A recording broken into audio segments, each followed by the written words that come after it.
Hey friends, it's Joby, and day 5 is upon us. I actually wasn't planning on doing an update today, but I saw I made it to 1,400 subscribers, which is bloody awesome.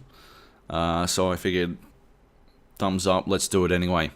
So day 5, let's see. The humans pose basically zero threat to me anymore. They die in 3 hits. So, who cares? And the alien in the room with the humans, I know exactly how to get around him there. So, that's a bit of a bummer. He's not as dynamic as I hoped. Or I've just, it's too big a room for him to really cover properly.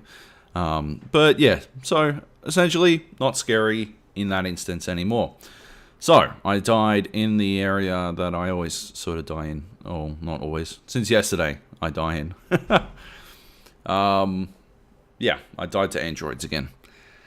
One thing I wanted to talk about today that I really love about Alien Isolation is the way that everything is stuck in Ridley Scott's vision of the future. Obviously, Ridley Scott didn't have the advantage of knowing where technology was going to go, and so he did the best he could with what he had available at the time. So, in Alien Isolation, on the Sevastopol, the computers, they're all CRT monitors, P1 phosphor monochrome monitors, that green on a black background style of monitor, where basically what they did to change depth is they brightened or dimmed the color green, and that's how they made things, more visually appealing. Or, in the Rewire systems, I think they have P3 phosphor, which is why they're that yellow color. And yeah, basically everything sort of sticks to that sort of realm of history. They're like, the monitors themselves are, the big ones are connected to reel-to-reel computers, which is a very old school way of storing data that still occurs today.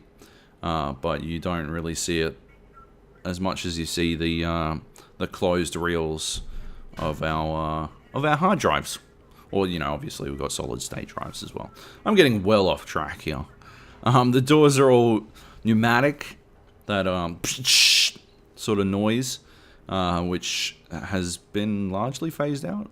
You don't see that many pneumatic doors anymore, although it does make sense in tight environments where you need the doors to sort of disappear into themselves.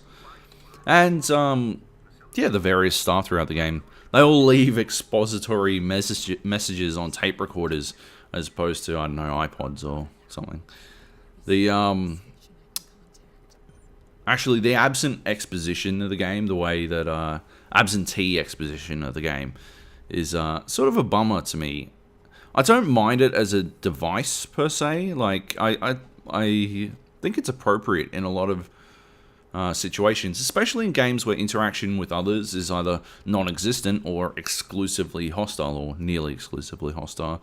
It makes sense to have some sort of exposition given to the player through a means that is sort of, it's capable of being ignored. It's certainly better than stuffing all the story into grimoire cards that you have to access through an app on your phone, for example.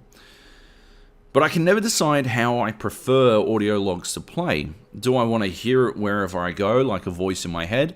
Or should it remain in its location, a physical entity in the game world? Should the tape recorders stay where they are, and I can only hear them by staying nearby? I think in most cases, I don't want it to remain in place. But it's very difficult. Like, if you make it a voice in your head, it's very difficult to place, because it needs to be relevant to the surroundings at the time that you're listening to it. So, if they're talking about, I don't know, how Sandy fucking Cohen in BioShock is a complete freaking lunatic, then you need to be seeing sort of Sandy fucking Cohen related stuff, So it's important that it remains relevant while you're listening to it, which can be difficult if someone is just piss bolting throughout the game area. And it's also difficult because it's difficult in games where you need to be able to pay attention to the sounds of the game, which is absolutely the case in Alien Isolation, where not being able to hear everything might get you killed by an alien. I think my next big update will focus specifically on the sound of Alien Isolation, and what I'm going to do for the next couple of days is turn off the background music to see if that changes how the game affects me and how I treat the more heart-pounding moments. I mean, when the alien pops out of the vents in the first time you properly see the alien, it's still pretty terrifying. And I wonder if that's mostly due to the way the music kicks in. Anyway, on to today's death. I died to androids again, as I said. And you can probably see right here that I run for my life for quite some time before getting my head turned around all the way. It is, again, a pretty shitty death. One thing I wonder is how aware the droids are of my whereabouts. And if I can run away a suitable distance, will they lose awareness? Can I break the game's AI by dragging all the droids in a level to one area and then sprinting away to another and hiding? Would they return to their stations eventually? I think ideally I won't ever have to find out, because I'll just sneak around the droids without, being chased by them. That's ideal in a stealth game. You don't want to actually get caught doing stuff. Anyway, as always, I'm not crazy about dying to humanoids, rather. I realize it's a tough situation. If all I ever fought was the alien, I might get tired of it quickly. I might even work out how to exploit the AI of the alien to my advantage, and that would probably be the best method for me to beat the game in one life.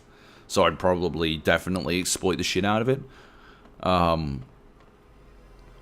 The best monsters in fiction are also the ones you only see very rarely. So Alien Isolation is at this point kicking a lot of ass in that respect. I also realize that the game's probably tuned for binge playing, so someone would be more than able to have passed where I'm stuck at by now if they were committing to more than one life a day. But that doesn't make me hate dying to androids any less. Knowing these things doesn't make me, accept it anymore. Anyway, let's watch as I shoot one robot in the brain 6 times and then die to his stupid frickin' friend. P.S. The reason I hopped out of the locker was because I was trying to use a med pack, and apparently you can't do that while stuffed inside a locker.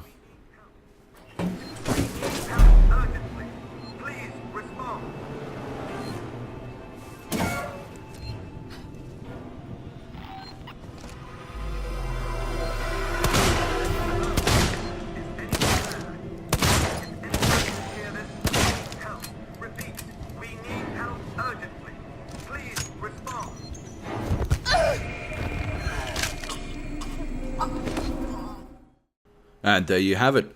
I died. Anyway, watch the first 4 episodes, first 4 days of the YOLOD project. Thanks for joining me once again. Like and subscribe if you want to. And I will catch you on Monday. Bye.